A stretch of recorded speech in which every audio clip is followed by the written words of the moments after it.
This is a book that used to belong to Mary Anning, the famous British paleontologist. And in 2021, we made a video about this book to see if we could recover the missing text on the page here. We solved that mystery and then we released the video. As a result, the Lyme Regis Museum got in touch with us, letting us know that the book was in fact missing from their collection. Lyme Regis Museum is a small independent museum. We started in 1921 and the museum was actually built on the site of Mary Anning's house and former fossil strip.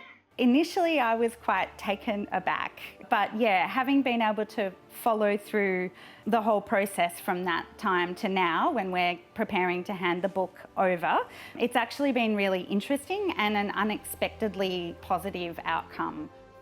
This work was published in 1821 and the author, J.S. Miller, gave a copy to Mary Anning sometime between then and 1830 when he died. She had the book in her possession until 1847 when she died of breast cancer. And at that time, the work was given to Elizabeth Philpott, a fellow fossil collector and friend, and it stayed in the family until 1929 when it was donated to the Lyme Regis Museum.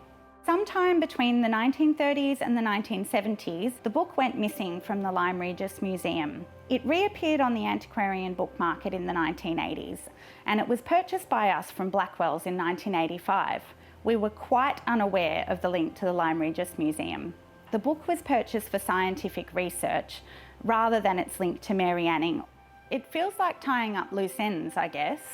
I looked into the history of ownership of this work when we were making the video in 2021, and there was a part that was missing, and now we know. I was surprised that that little video kind of made it so far, and so actually it feels quite good because I can really see that it will make such a difference to be in that location where Mary Anning has been such an important part of the history. The museum is exceptionally excited to have a very rare book that was once owned by Mary Anning, that was actually lost from our collection over 50 years ago, actually returned to us by Museum Victoria. And here you can see it on display. And it's one of the very few books known in existence that were actually owned by Mary Anning.